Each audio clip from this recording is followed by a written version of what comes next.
अररिया में 1200 करोड़ रुपए का पुल गिरता है, उसके कुछ ही दिनों बाद सिवान में पुल गिरता है, मोतिहारी में पुल गिरता है और 2023 में लगभग 5 पुल गिरे, जिनमें से 1700 करोड़ का, 1000 करोड़ का, 500 करोड़ के कई पुल शामिल थे। आखिरकार बिहार में ये हो क्या रहा है?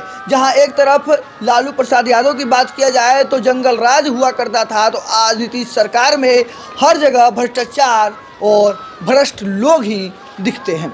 हमारे साथ बात करने के लिए एक्स IPS अमिताभ दास सर हैं। खास बातचीत होगा, क्या जंगल राज और इस सरकार में अंतर क्या है, जानने का कोशिश करेंगे। पहले सर स्वागत है जी, धन्यवाद आपका। ये जो सरकार है नीतीश कुमार जी के लगातार 20 साल से और कुछ दिनों से, कुछ सालों से जिस तरह से पुलिया पे पुलिया गिरती जा रही हैं, रोडें समाप्त हो जाती हैं, कैसे देख रहे हैं?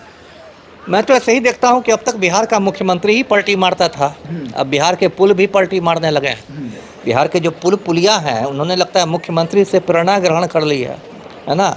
अब देखिए, ऐसा हो गया कि पिछले 1 साल में मोटा मोटी 8 पुल गिरे हैं बिहार में।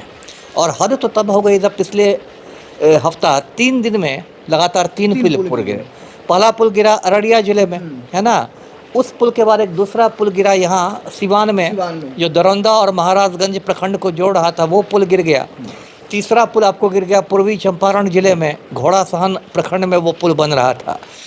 और आपको याद होगा, दर्शकों को याद होगा कि पिछले साल एक गंगा नदी में पुल गिरा था, जो सुल्तानगंज और अगवानी घाट को जोड़ रहा था।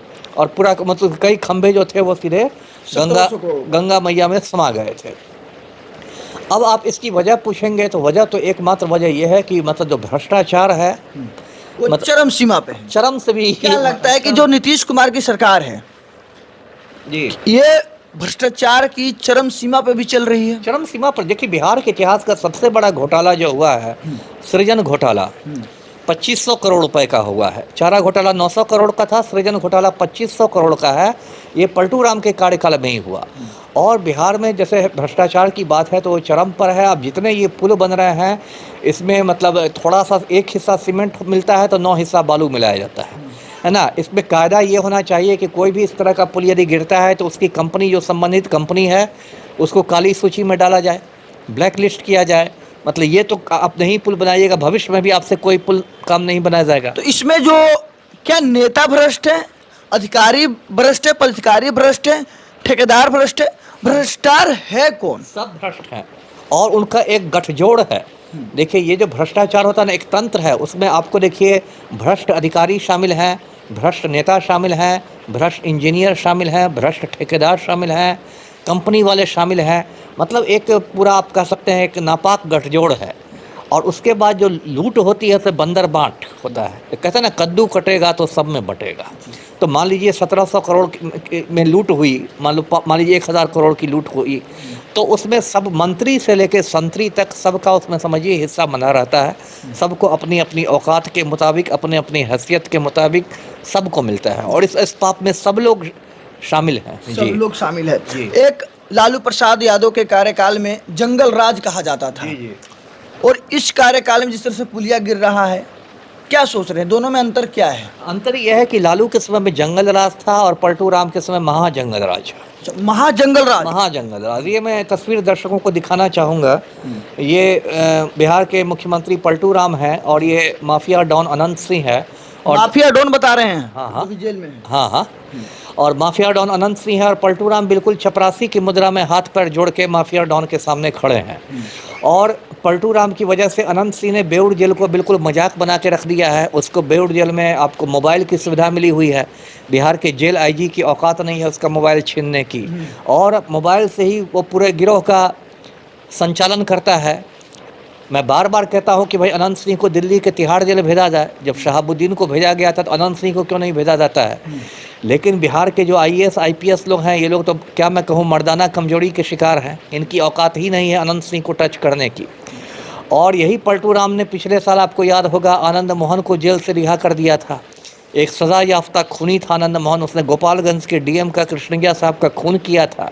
पलटू राम को लोगों ने बता दिया कि आप आनंद मोहन को छोड़ देंगे तो आपकी राजपूत वोट बैंक में संधमारी हो जाएगी। तो पलटू राम ने जेल मैनुअल में संशोधन करके आनंद मोहन को बाहर निकाल दिया, है ना। और अब तो उनकी पत्नी को शिवहर से वो सांसद बन के जदयू के टिकट पर चली गई हैं, मैथिली में शपथ भी ले रही हैं। तो मतलब पूरे ये जो हमारे मुख्यमंत्री हैं, जिनका एक बहुत प्रिय और घिसा हुआ डायलॉग है कि हम ना किसी को फंसाते हैं, हम ना किसी को बचाते हैं, ये सारे माफिया के चरणों में लौटते हैं। सारे माफिया के साथ इनके बहुत मतलब मधुर संबंध हैं और पूरा जो बिहार है वो रसातल में जा रहा है। जी, काफ़ी लोग ये भी कह रहे हैं कि नीतीश कुमार जी से जब बिहार नहीं संभल रहा है तो इस्तीफा दे देना चाहिए। तो इस्तीफा ही दे देते तो नीतीश कुमार कैसे रहते? ये तो पलटू राम ना है, ये तो आखिरी सांस तक कुर्सी से चिपके रहेंगे। आप तो देखिए पिछले 1 साल में नीतीश कुमार के शारीरिक और मानसिक स्वास्थ्य पर भी बहुत सवाल उठने लगे हैं, है ना। कभी ये लड़खड़ा के गिरने लगते हैं, कभी ये कहते हैं कि हम लोग 4000 सीट जीत लेंगे लोकसभा में, है ना। कभी अशोक चौधरी का सर टकराने लगते हैं दूसरे मंत्री महोदय से, स्कूली बच्चे के ऐसे, कभी कुछ। तो अब तो इनके मतलब मानसिक स्वास्थ्य पर, शारीरिक स्वास्थ्य पर सवाल उठने लगे हैं। तो ज्योति बसु बंगाल के मुख्यमंत्री हुआ करते थे, 25 बरस तक रहे मुख्यमंत्री। जब वो बुज़ुर्ग हो गए तो उन्होंने कहा कि अब मैं काफ़ी बुज़ुर्ग हो गया हूँ, और उन्होंने अपनी मर्ज़ी से इस्तीफ़ा दे दिया और बुद्धदेव भट्टाचार्य नए सीएम बन गए। लेकिन ये तो नीतीश कुमार हैं, ये तो मतलब कुर्सी से एकदम लगता है फेविकोल लगा के चिपक गए हैं। तो ये क्या छोड़ेंगे? क्या सच में बिहार में सुशासन की सरकार है?